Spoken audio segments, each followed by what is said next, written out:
শুভেচ্ছা সবাইকে। সংখ্যা রেখা ব্যবহার করে যোগফল নির্ণয় করতে হবে। শুরুতে যে অঙ্কটিতে বলছে 9 এর সাথে -6 যোগ করতে হবে। শুরুতে আমরা একটা সংখ্যা রেখা নিয়ে নিব এবং সংখ্যা রেখার সমান দূরত্ব বজায় রেখে কতগুলো দাগ দেব। এই সংখ্যা রেখার মাঝ বরাবর কোনো একটি বিন্দুকে শূন্য দ্বারা চিহ্নিত করে তার ডান দিকে ধনাত্মক মানগুলো ক্রমান্বয়ে বসিয়ে যাব। আমরা যদি লক্ষ্য করি, শূন্যর ডান দিকে যে মানগুলো বসিয়েছি, ধনাত্মক মানগুলো বসিয়েছি 1, 2, 3, 4, 5, এভাবে মানগুলো ডান দিকে বসিয়েছি। এবং শূন্যর বাম দিকে যে মানগুলো বসিয়েছি, -1, -2, -3, -4, এভাবে বাম দিকে মানগুলো বসাবো। এখন আমাদের যোগ করতে হবে 9 এর সাথে -6। তা আমরা দুটি বিষয় মনে রাখবো। ধনাত্মক মানের জন্য আমরা শূন্য বিন্দুর ডান দিকে অতিক্রম করব এবং ঋণাত্মক মান যদি পাওয়া যায় তাহলে শূন্য বিন্দুর বাম দিকে অতিক্রম করব। শুরুতে যে সংখ্যাটি আছে 9, তাহলে 9 এর জন্য আমরা সংখ্যা রেখার শূন্য বিন্দু থেকে ডান দিকে 9 ঘর অতিক্রম করে 9 বিন্দুতে পৌঁছাবো। এরপরে যোগ করতে হবে -6। এখন 9 বিন্দু থেকে 6 ঘর বামে অতিক্রম করে আমরা যে বিন্দুটি পেয়েছি, এই বিন্দুটি হচ্ছে এই দুটি সংখ্যার যোগফল। তা আমরা যদি একটু খেয়াল করি, এই 9 বিন্দু থেকে 6 ঘর বামে যাব, তাহলে এখান থেকে যদি আমরা একটু গুণে দেখি, 1, 2, 3, 4, 5, 6, তা আমরা এই যে বিন্দুটি পেয়েছি এই বিন্দুটিকে চিহ্নিত করব।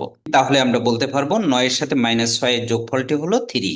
এবার আসি দ্বিতীয় অঙ্কটিকে কিভাবে করতে হয়, অর্থাৎ 5 এর সাথে -11 কিভাবে যোগ করতে হবে। তার শুরুতে আগের মতো করে আমরা একটা সংখ্যা রেখা নিব।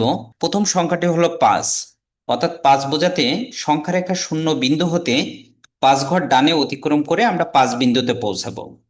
আমরা যদি লক্ষ্য করি, সংখ্যা রেখার শূন্য বিন্দু থেকে 5 ধাপ ডানে অতিক্রম করে আমরা 5 বিন্দুতে পৌঁছাইছি। এরপরে বলা হয়েছে 5 এর সাথে -11 যোগ করতে হবে। তা ঋণাত্মক মানের জন্য আমরা যে বিন্দুতে পৌঁছেছিলাম, অর্থাৎ 5 থেকে 11 ঘর বামে অতিক্রম করব। তা আমরা 5 থেকে যদি 11 ঘর বামে অতিক্রম করি, ঠিক এই বিন্দু থেকে গুণে আমরা 11 ঘর বামে যাব। তাহলে 1, 2, 3, 4, 5, 6, 7, 8, 9, 10, 11, এই যে বিন্দুটি পেয়েছি এই বিন্দুটিকে চিহ্নিত করব। তাহলে আমরা বলতে পারি সংখ্যা রেখায় 5 এর সাথে -11 এর যোগ করলে যোগফলটি পাওয়া যাবে -6। এবার আসে পরবর্তী অঙ্কটিতে কি বলছে। বলা হয়েছে -1 এর সাথে -7 যোগ করতে হবে। তাই এ দুটি সংখ্যা যোগ করার জন্য শুরুতে আমরা আগের মতো একটি সংখ্যা রেখা নিয়ে নিব। সংখ্যা রেখার শূন্য বিন্দু থেকে এক ঘর বামে অতিক্রম করব। যেহেতু ঋণাত্মক মান আছে, এজন্য আমরা এক ঘর বামে অতিক্রম করব। আমরা যে বিন্দুতে পৌঁছাবো ঠিক এই বিন্দু থেকে আরো 7 ঘর বামে অতিক্রম করব।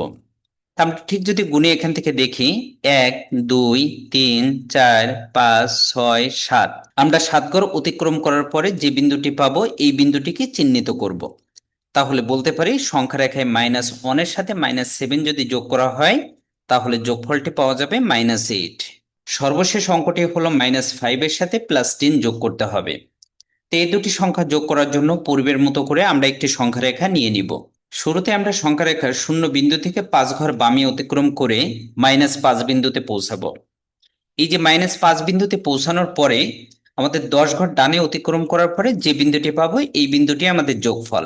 ঠিক এই -5 বিন্দু থেকে 10 ঘর ডানে আমাদের অতিক্রম করতে হবে। আমরা যদি একটু গুণে 10 ঘর ডানে অতিক্রম করি তাহলে দেখতে পাই 1, 2, 3, 4, 5, 6, 7, 8, 9, 10, 10 ঘর পৌঁছানোর পরে যে বিন্দুটি পাবো এই বিন্দুটিকে আমাদের চিহ্নিত করতে হবে। তাহলে বলতে পারি -5 এর সাথে যদি +10 যোগ করা হয় তাহলে যোগফলটি হবে 5।